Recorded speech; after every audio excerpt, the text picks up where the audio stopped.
নমস্কার, আশা করি সকলে খুব ভালো আছেন।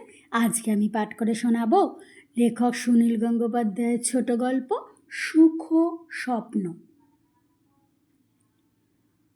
আমার বন্ধু অমল দুপুরবেলা হঠাৎ ফোন করে জিজ্ঞাসা করলো, তুমি কি আজ বিকেলটা ফ্রি আছো?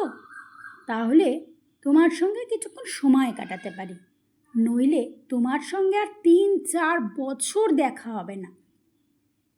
আমি তো অবাক, পাল্টা প্রশ্ন করলুম, কেন? আমি কী অপরাধ করেছি যে তুমি আমার সঙ্গে ৩-৪ বছর দেখা করবে না? অমল বলল, আমি আজ রাত্রেই প্লেনে নাইজেরিয়ায় চলে যাচ্ছি। মাঝখানে কয়েক ঘন্টা মাত্র সময় আছে। এখন একটু ব্যস্ত আছি, তাহলে বিকেল ৫টায় দেখা করছি। আমি খুব কৌতূহলের সঙ্গে অমলের জন্য অপেক্ষা করতে লাগলুম। মাত্র ৩ মাস আগে অমল দেশে ফিরে এসেছে, বহু কাল বাদে। বিদেশে নানান জায়গায় চাকরি করেছে, ইউরোপ আমেরিকা ঘুরে ও শেষ চাকরি করেছিল আফ্রিকার নাইরোবিতে। গত বছর নাইরোবিতে একটা ব্যর্থ সামরিক অভ্যুত্থান হয়েছিল। সেই উপলক্ষে ভারতীয়দের অনেক দোকানপাট লুট হয়। মিলিটারি এসে বাড়ি বাড়ি সার্চ করায় নামে সব জিনিসপত্র কেড়ে নিয়ে যায়। সেই সময় অমলের অবশ্য ব্যক্তিগত কোনো ক্ষতি হয়নি, ওর বাড়ি সার্চ হয়নি কিংবা মিলিটারি ওকে হয়রান করেনি। কিন্তু অমলের আরও মন টিকল না। স্ত্রী পুত্র সমেত গোটা সংসার তুলে নিয়ে অমল চলে এলো কলকাতায়। আমাদের বলল, অনেক দিন দেশের বাইরে কাটিয়েছি, এখন দেশে থাকতে ইচ্ছা করছে। আমাদের চাকরি পাওয়ার কোনো সমস্যা নেই, বিশেষ ধরনের কাগজ উৎপাদনের ব্যাপারে এ একজন বিশেষজ্ঞ। তৃতীয় বিশ্বের অনেক দেশে অনেক নতুন কাগজের কারখানা স্থাপনের কাজ করেছে। কাগজের চাহিদা এইসব দেশে দিন দিন বাড়ছে, সুতরাং অমলের মতন বিশেষজ্ঞদের কদরও বাড়ছে। ২ মাস বিশ্রাম নেওয়ার পর অমল সদ্য চাকরি খুঁজতে শুরু করেছিল। সঙ্গে সঙ্গে নানান জায়গা থেকে ওর ডাক পড়ে।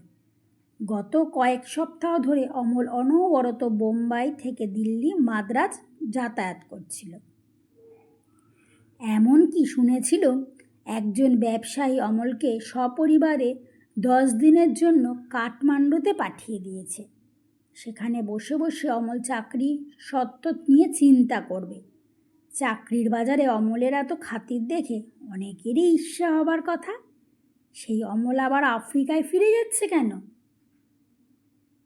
বিকালবেলা অমল এসে যা বলল তার সারমর্ম এই, প্রথম কথা, কলকাতা বা পশ্চিমবঙ্গে তার চাকরি করার কোনো প্রশ্নই ওঠে না, কারণ পশ্চিমবঙ্গ চালু ইন্ডাস্ট্রিগুলো এক এক করে বন্ধ হয়ে যাচ্ছে।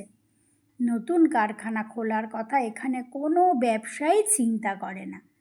অবশ্য অমল ভারতবর্ষের যে কোনো জায়গাতেই চাকরি করতে আপত্তি নেই। বিভিন্ন জায়গায় ইন্টারভিউ দিয়ে মোটামুটি 2টি কোম্পানি ওর পছন্দ হয়েছিল। প্রথমটি বোম্বাইতে, সেখানে যোগ দেওয়ায় সব ব্যবস্থা ঠিকঠাক। হঠাৎ মালিকদের 2 ভাইয়ের ঝগড়ার জন্য হাইকোর্টের ইনজাংশনে কারখানা বন্ধ হয়ে গিয়েছিল। অমল বলল, তুমি ভাবতে পারো 2 ভাইয়ের ঝগড়ার জন্য কারখানার প্রোডাকশন বন্ধ হলে তো সেটা দেশের ক্ষতি। তাছাড়া মালিকদের তো লাভের অংশ কমে যাচ্ছে, সেটা ওরা বোঝে না। দ্বিতীয় চাকরিটি ব্যাঙ্গালোরে। এটা সব দিক থেকেই ঠিকই ছিল। নতুন কারখানা খোলা হবে, তার দায়িত্ব নিতে হবে অমলকে। এ মাসের 1 তারিখ থেকে অমলের অ্যাপয়েন্টমেন্ট পাবার কথা, কিন্তু মালিক জানালো যে তাকে অ্যাপয়েন্টমেন্ট দেওয়া হবে 3 তারিখে। 1 তারিখের বদলে 3 তারিখ কেন? মালিক প্রথমে কারণটা বলতে চায়নি। অমল জেদ ধরা জানতে পারল যে মালিক সব সময় পঞ্জিকা দেখে অ্যাপয়েন্টমেন্ট দেন। পঞ্জিকার মতে 3 তারিখটা শুভ দিন। আমার চোখে অবিশ্বাস ফুটে উঠতেই অমল হেসে বলল, আরও শুনবে, ওই কোম্পানির কর্মচারীরা যাদের মধ্যে বড় বড় ইঞ্জিনিয়ারিং এবং টেকনোক্র্যাট আছে, তারাও মালিকের ঘরে ঢুকবার সময় জুতো বাইরে খুলে রেখে যায়। মালিকের সামনে কেউ চেয়ারে বসে না। মালিকের সামনে সিগারেট খাওয়ার কথা তারা কল্পনাই করতে পারে না। মালিক নিজে একজন নিরামিষভোজী বলে ওই কোম্পানির অফিসের ক্যান্টিনে শুধু নিরামিষ খাবার দেওয়া হয়। আমাকে ওই কোম্পানি থেকে বাড়ি, ড্রাইভার সমেত গাড়ি, অন্যান্য আরও সুযোগ সুবিধা, ইনকাম ট্যাক্স বাদ দিয়ে ক্যাশ 4,000 টাকা মাইনে দেবে লোভনীয় প্রস্তাব দিয়েছিল। আমি রাজি হলাম না। যে মালিকের সামনে সিগারেট খাওয়া নিষেধ, তার সঙ্গে আমি কাজ করতে পারবো না। আমি অবশ্য যে কদিন দেখা করেছি জুতো খুলিনি, চেয়ারে বসেছি, পরপর সিগারেট টেনেছি। মালিকও আমার সঙ্গে বন্ধুর মতন ব্যবহার করেছে। কিন্তু আমি জানি 1.5-2 বছর বাদে যখন কারখানাটা চালু হয়ে যাবে, আমারও বিদেশের চাকরি কানেকশানগুলো একটু ঢিলে হয়ে যাবে, তখন ওই মালিক আমার সঙ্গে ওই বাড়ির চাকরের মতন ব্যবহার করতে শুরু করবে। উঠে দাঁড়িয়ে বিদায় নেওয়ার সময় অমল বলল, দেশ ছেড়ে কেন যাচ্ছি জানো? ভারতবর্ষের চেয়ে আফ্রিকা অনেক সভ্য জায়গা। আমার আর একজন বন্ধু তপনের অভিজ্ঞতা একটু অন্যরকম।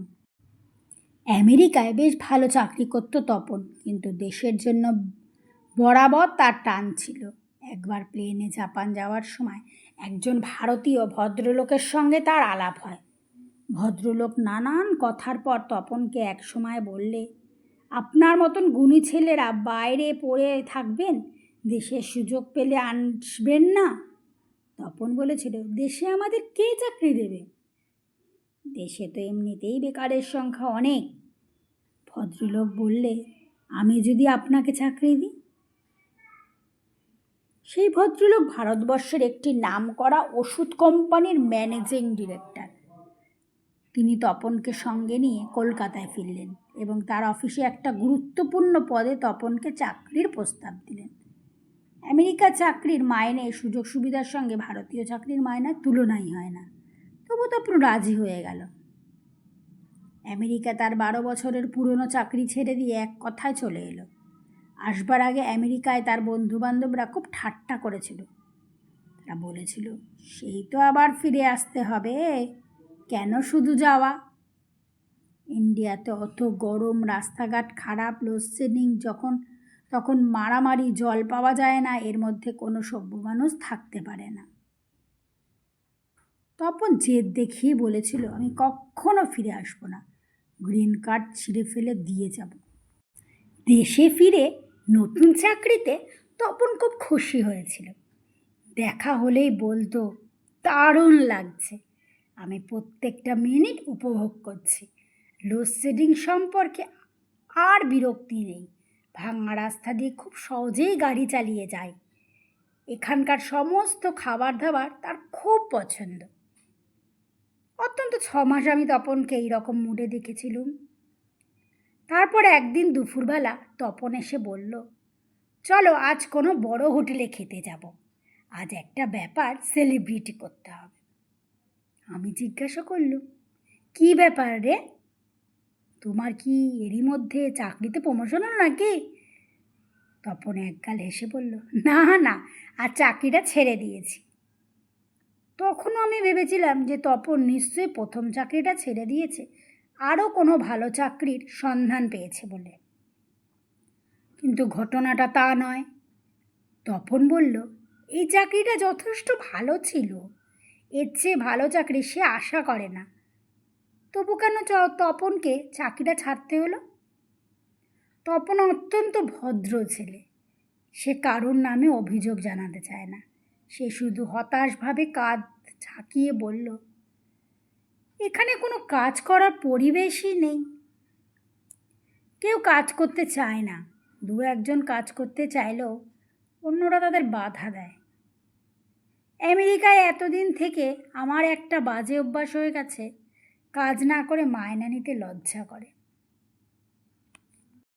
একটুক্ষণ চুপ করে তপন আবার বলল, এমনকি মালিকরাও চায় যা চলছে তাই চলুক, বেশি প্রোডাকশান বাড়াবার দরকার নেই। কোম্পানি এক্সপ্যান্ড করলে আরও অনেক লোক নিতে হবে, তাতে আবার লেবার ট্রাবল দেখা দিতে পারে। এই রকম মনোভাব নিয়ে আমার পক্ষে কাজ করা অসম্ভব। আমি জিজ্ঞাসা করলুম, তাহলে কি করবে? আমেরিকাতেই ফিরে যাব আবার। তপন বলল, কি করি বলো তো? আমেরিকায় যখন মাঝে মাঝে খুব মন খারাপ হয়ে যেত, তখন ভাবতুম কবে দেশে ফিরে যাব। দেশ ছিল আমার কাছে একটা সুখ স্বপ্ন, সেই সুখ স্বপ্নটাই নষ্ট হয়ে গেল। নমস্কার, গল্পপাঠ এখানেই শেষ হলো। গল্পপাঠ যদি ভালো লাগে একটা লাইক করবেন, আর এইরকম নিত্য নতুন গল্প শুনতে হলে আমার পাশে থাকবেন। আজকে আসলাম, সকলে খুব ভালো থাকবেন।